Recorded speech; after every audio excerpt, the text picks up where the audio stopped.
আমরা এই দিকেই বসে যাই, যেহেতু আমরা দুইজন মানুষ, সেই সাইডে বসি।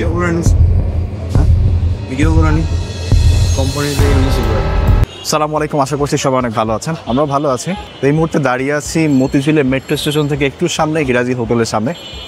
এই হোটেল এবং ঘরোয়া হোটেল, এই দুইটার খিচুড়ি নিয়ে কিন্তু আমাদের শহরে সবসময় কথাবার্তা অনেক হয়। এক একজনের কাছে এক একটা অনেক বেশি পছন্দের। আমি ঘরোয়াতে খেয়েছি, বাট হিরাজিলে আমার কখনো খাওয়া হয়নি।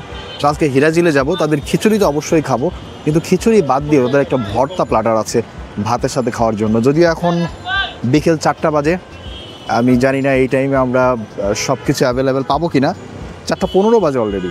তারপরেও যাই, গিয়ে দেখি হিরাজিলের বিখ্যাত খিচুড়ি তো অবশ্যই খাবো, সাথে বাকি কী কী পাওয়া যায়, খাবারগুলো আজকে হিরাজিলে কেমন পাওয়া যাবে, আমাদের সাথে সাথে যায় কিনা। তো ওইটা তো আমরা আজকে পাবো না। মেজবানি হোস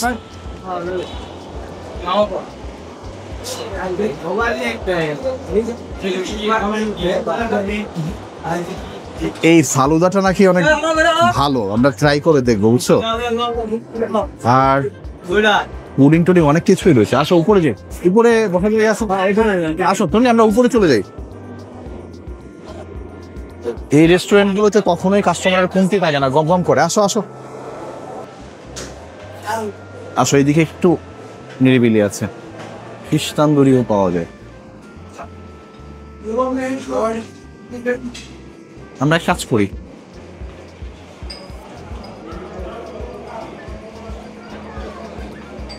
আমরা এই দিকেই বসে যাই, যেহেতু আমরা দুইজন মানুষ, সেই সাইডে বসি।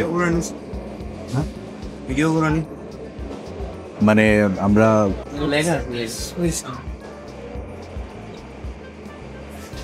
কোথায় লেখা, মানে রিজনটা কি আসলে? কোম্পানি থেকে নিষেধ করে দিচ্ছে যে আপনাদের খাবার দাবারের কোনো ভিডিও করা যাবে না। না, কাস্টমারের ভিডিও করবো না আমরা, শুধু আমরা যে খাবারটা, ওই খাবারের ভিডিওই। আর যদি কোনো কাস্টমারের ভিডিও থাকে আমি আপনার দরকার দেখাই যাবো, সমস্যা নেই, ঠিক আছে। আমরা কোনো জাস্ট আমাদের খাবারের ভিডিও করবো। বসো। এটা আসলে ওনারা দেখেন এখানে লিখে রাখছে ছবি তোলা এবং ভিডিও করা সম্পূর্ণভাবে নিষিদ্ধ, বাট আমরা অনুমতি নিয়েই করছি। এটা ওনারা একটা নিয়ম করেছে, কেন সঠিক কারণ তো আমি জানি না। তবে আমাকে বললো যে অন্য কাস্টমারের সমস্যা হয়, যার কারণে। তাই আমি বলেছি ঠিক আছে, আমরা যদি অন্য কাস্টমারকে না নিয়ে ভিডিও করতে পারবো কিনা। তো বলেছি ঠিক আছে, তাহলে আপনারা করতে পারবেন। এই জন্য আমরা একদম কর্নারে এসে বসছি, যাতে এই কোণা থেকে অন্য কোনো কাস্টমার বা কেউ আমাদের ভিডিওতে চলে না আসে। আচ্ছা, লাঞ্চে খিচুড়ি বাদ দিয়ে আর কি পাবো এখন? গরু আর তার সাথে ভাত। তাহলে আপনাদের খিচুড়ি যেন কত করে? তাহলে আমাদের 2টা খিচুড়ি দিবেন, সাথে হচ্ছে আপনাদের যে গরুর মাংসটা আর একটা ভাত। লাল ভুনাটাই দিন, সাথে ভাত। আর কোনো আইটেম হবে? একটা দিবেন, কারণ খিচুড়ি 2টা নিচ্ছি তো। তাহলে একটা চিকেন বিরিয়ানিও দিন। আর আপনাদের একটা ফালুদা হয় না, ওটা 2টা দিন। ফালুদার দাম যেন কত করে ভাই?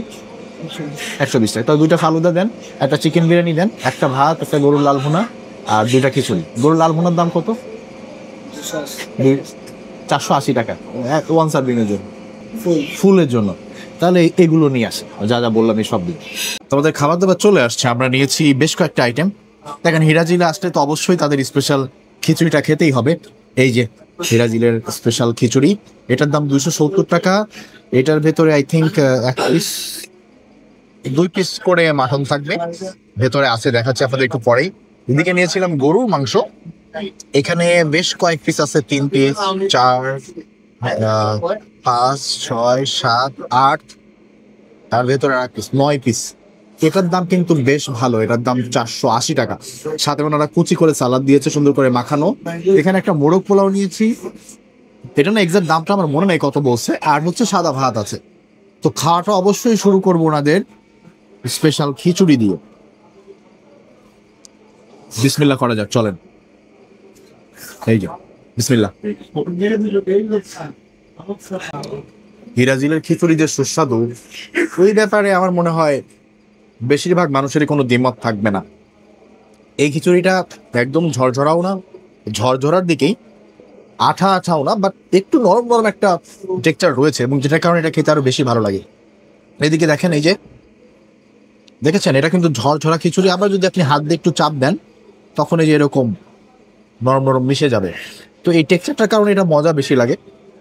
স্বাদের কথা যদি আমি বলি, ঢাকার মধ্যে যদি 4-5টা খিচুড়ি, বেস্ট খিচুড়ির ক্যাটাগরি করা হয়, তার মধ্যে হিরাজির অবশ্যই একটা থাকবে। এবং এই কারণে কিন্তু মানুষ এখানে প্রচুর পরিমাণে আসে। শুধু খিচুড়ি না, এখানকার বেশিরভাগ আইটেম মানুষ পছন্দ করে, যার কারণে সবসময় আপনি দেখবেন একটা ভিড় লেগে আছে।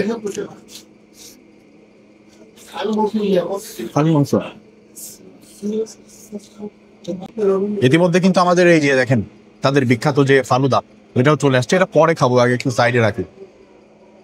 হিরাজির খিচুড়ি আমার যে বিষয়টা অনেক ভালো লাগে সেটা হচ্ছে আমাদের মাটনের টেক্সচারটা একদম নরম থাকে, এবং সেটা যখন আপনি মুখে দিবেন এই দেখেন খুবই নরম থাকে। এই জন্য আমার কাছে খুব ভালো লাগে। ঘরোয়াতে আবার একটু শক্ত থাকে। আমাদের একটু সালাদ নিয়ে নিন।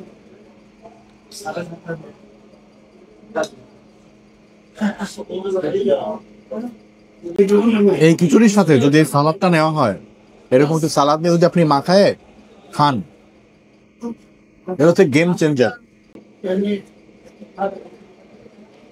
ওয়াও, দেখেন খিচুড়ির স্বাদ নিয়ে যদি বলি, কারো কারো কাছে ঘরোয়াটা বেস্ট, কারো কাছে হিরাজিরেরটা বেস্ট। এই নিয়ে বেশ একটা তর্ক বিতর্ক রয়েছে। তবে আমি দুটোই খেয়েছি, আমার কাছে দুটো খিচুড়ি বেশ পছন্দের। তবে যদি এগিয়ে রাখতে হয়, ঢাকার মধ্যে আমি বলবো রিসেন্ট টাইমে মানে নিকট অতীতে আমার খাওয়া সেরা খিচুড়ি ঢাকাতে দক্ষিণা কিচেনের খিলগাঁওয়ে যেটা, ওটার খিচুড়ি আমার কাছে খুবই দুর্দান্ত লেগেছিল। এগুলো যথেষ্ট সুস্বাদু, অনেক বেশি ভালো, এতে কোনো সন্দেহ নাই। বাট আমাকে যদি আপনি ঢাকার মধ্যে কয়েকটা খিচুড়ি তুলনা করতে চান, তাহলে আপনি ঘরোয়া এবং হিরাজিরের থেকে বর্তমান সময়ে দক্ষিণা কিচেনের কিছুটাকে এগিয়ে রাখবো। ওনাদের এখানে তো ভিডিও করা নিষেধ, এটা বলেই দিয়েছিল শুরুতে। আসার পর আমরা একটু বাধাও খেয়েছি। আসলে হয়েছে কি, ওনাদের এটা কিন্তু অনেক পপুলার জনপ্রিয় একটা রেস্টুরেন্ট, এখানে মানুষের কখনো অভাব থাকে না। তো যার কারণে ওনাদের এই ভিডিও প্রমোশন বা এগুলো খুব একটা দরকার পড়ে না, এবং এই কারণেই মনে হয় ওনারা না করে দিয়েছেন। এবং আরও কিছু হয়তো সমস্যা থাকতে পারে। কোনো দোকান যদি কিছু নিয়মকানুন তৈরি করে, তার প্রতি সম্মান দেখানো উচিত।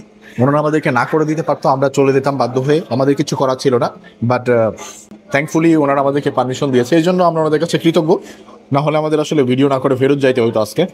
বাট একটা জিনিস আমি সবসময় বলি যে এটা একটা পাবলিক জায়গা, পাবলিক জায়গায় মানুষের স্বাধীনতাকে হস্তক্ষেপ করতে হয় না। এনিওয়ে, খাবারের ব্যাপারে কিন্তু কোনো কম্প্রোমাইজেশন নাই, খুবই সুস্বাদু। আর মাটন আমি পেয়েছিলাম মোটামুটি মিডিয়াম সাইজের, এই একটা ছিল, আর এটার সাথে একটু মাংস ছিল, আমি খেয়েছি, এই একটা ছিল 2 পিস। তো খিচুড়িটা আমি পুরোপুরি খাবো, কিন্তু তার আগে ওনাদের আরও কিছু আইটেম রয়েছে। যেমন আমরা এই মোরগ পোলাওটা নিয়েছি, মোরগ পোলাওটা একটু দেখেন। ও বাবা, এই যে বিশাল সাইজের একটা লেগ পিস, লেগ পিসের সাইজটা কিন্তু বড়। একটা ডিম,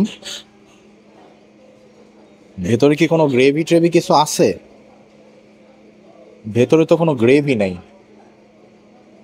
কিভাবে খাবো? কোনো গ্রেভি দেয়ও নাই। খালি পোলাও একটু খেয়ে দেখি।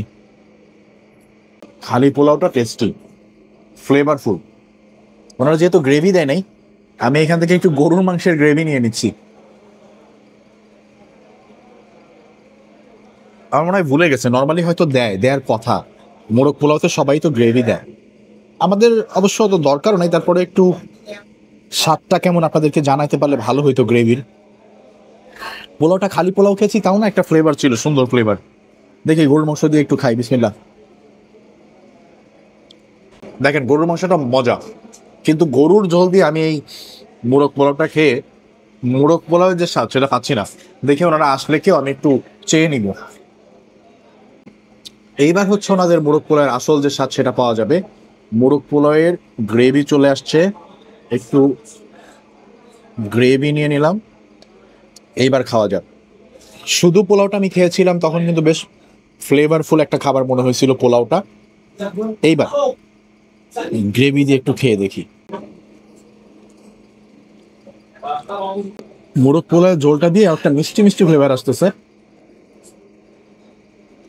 কারণ যে চিকেনটা থাকে এটা বেসিক্যালি তো রোস্ট করা হয়। এই যে চিকেন,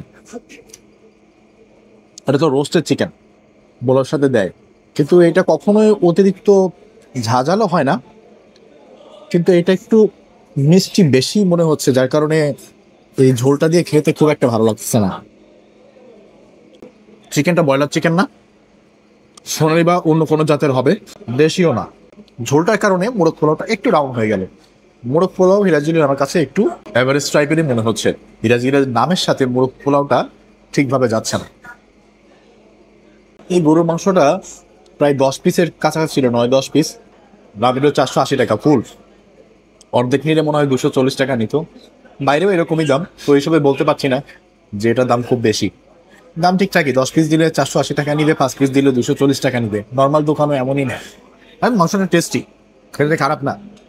আর যে পরিমাণ আছে এটা নিলে 2 জন খুব ভালো মতো খাওয়া যায়, চাইলে 3 জনও খাওয়া যাবে।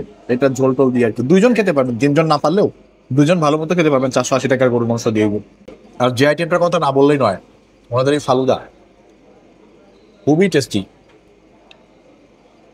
খাওয়া দাওয়া আসলে আমি সবসময় যে কথাটা বলি যে খাবার আপনার কাছে কেমন লাগবে এর বেশ কয়েকটা রিজন আছে খাবার আপনার কাছে সুস্বাদু লাগা বা না লাগা। প্রথম কথা হচ্ছে যে আপনি কী পরিমাণ ক্ষুধার্ত, তার উপরে কিন্তু আপনার খাবার টেস্টি হবে কি হবে না নির্ভর করে। যেমন আমার আব্বু বলতো, আমার বাবা যখনই আমরা খাবার দাবার নিয়ে কথা বলতাম, আমার বাবা একটা কথা বলতো যে খাওয়ার মজা হচ্ছে ক্ষুধা। তুমি যত বেশি ক্ষুধার্ত তোমার কাছে খাবার তত বেশি মজা লাগবে। এটা একটা ফ্যাক্ট, এটা আমি 100% বিশ্বাস করি। আর একটা ব্যাপার হচ্ছে, আমি আগে অনেক ভিডিওতে বলেছি যে আপনি ছোটোবেলায় কী ধরনের খাবার খেয়ে বড় হয়েছেন। এক এক এলাকার মানুষের কাছে এক এক ধরনের খাবার মজা লাগে। যেটা আমার কাছে অনেক মজা, সেটা আরেকজনের কাছে, ইভেন আমার ওয়াইফের কাছেও। আমাদের এলাকার খাবার আমি যেভাবে খেয়ে অভ্যস্ত, পছন্দ করি, তন্নি ওরকম পছন্দ করে না। আবার তন্নি সামান্য মাছ রান্না করে আমাদের বাসায়, মাছ আমি যেভাবে খেতে পছন্দ করি ও পছন্দ করে। আবার ও যেভাবে মাছ রান্না খেয়ে অভ্যস্ত সেটা আমার অত ভালো লাগে না। তো এটা খুবই স্বাভাবিক যে বিভিন্ন রেস্টুরেন্টে বিভিন্ন মানুষের কাছে খাবারটা বিভিন্ন ধরনের মনে হবে। এই ব্যাপারগুলো বাদ দিলে এক্সট্রিম পর্যায়ের আর কি, এক্সট্রিম ভালো এক্সট্রিম খারাপ, এইগুলো বাদ দিলে বাকি মোটামুটি যা আছে সব জায়গার খাবারই কারো কাছে একটু বেশি ভালো লাগবে, কারো কাছে একটু কম ভালো লাগবে, এবং এটা আমাদের মেনে নিতে হবে। এই জন্য যখনই আমি বলি আপনারা যে কোনো ফুড ব্লগ দেখেন, খাবারের ভিডিও দেখেন, যে মানুষটা খাচ্ছে সে যে বর্ণনা দিচ্ছে এটা কিন্তু তার ব্যক্তিগত, তার বলা কথা যে আপনার স্বাদের সাথে একদম হুবহু মিলে যাবে এটা কিন্তু হতে পারে না। আবার সে যে জায়গার কথা যেদিন বললো ওই দিনের রান্নাটা যেমন ছিল আপনি যেদিন গেলেন সেই দিনও সেম রান্না থাকবে, এটাও কিন্তু হতে পারে না। তো যারা আমরা ভিডিও করি আমাদের একটা রেসপন্সিবিলিটি আছে, আমাদের অনেক মানুষ দেখছেন, তারা আমাদের কথা শুনছেন, সেই সাজেশনটা নিয়ে কোথাও যাচ্ছেন। সো এই জন্য অনেস্টি এবং সেন্সিটিভিটি দুইটাই আমাদেরকে রাখতে হবে। এক হচ্ছে শুধু উল্টাপাল্টা কথা বলে কোনো দোকানদারের ক্ষতি করার টেন্ডেন্সি রাখা যাবে না। একই সাথে সব জায়গায় গিয়েই মানে একদম অনেক ভালো বলে যারা দেখছেন তাদের সাথেও প্রতারণা করা যাবে না। অনেস্টলি নিজের কাছে যেমন লাগলো সেটা যদি আমি বর্ণনা করি তাহলে আমার যারা দর্শক আছেন তারা খুবই বুদ্ধিমান, খুবই মেধাবী, তারা বুঝতে পারবেন যে এই লোকের বলা কথার স্বাদ আমার স্বাদের সাথে মিলবে কিনা এবং আমার যাওয়া উচিত কিনা। যারা দর্শক আছেন তাদের কাছে অনুরোধ থাকবে এটাই, যার ভিডিও দেখেন না কেন সেটা আমার হোক অন্য কারো হোক, ব্লাইন্ডলি কারো কথা বিশ্বাস করার দরকার নাই। আপনার খাবারটা যে এক্স্যাক্টলি যে ভিডিও করতে গিয়েছে তার মতো হবে তার কোনো গ্যারান্টি নেই। সব জায়গাতে একটা ক্যামেরা ইফেক্ট থাকে, ক্যামেরা থাকলে খাবারের মাংসের পিসটা যেমন ভালো হয়, ফ্রেশ গরম পাতিল থেকে খাবার আসে, এগুলো কিন্তু হয়। সো এই ক্ষেত্রে আপনার একটু ডিফারেন্স পাওয়া খুবই স্বাভাবিক। ঠিকানাটা আমি অবশ্যই গুগল লিঙ্ক দিয়ে দিব। আর মোটামুটি সবাই এই জায়গাটা চিনে। আপনার মেট্রো রেল থেকে একটু সামনের দিকে আসলে হাতে বাম পাশে রোডের সাইডে হিরাজিল হোটেল, যে কোনো রিক্সাওয়ালাকে বললে এখানে নিয়ে আসবে, এটা খুবই ফেমাস, সবাই জানে। তারপর আমি গুগল লিঙ্ক অবশ্যই দিয়ে দিব মতিঝিলের এই জায়গাটার। সবাই ভালো থাকবেন, অন্য কোনো একটা ভিডিওতে আবার দেখা হবে। আল্লাহ হাফেজ, সালামু আলাইকুম।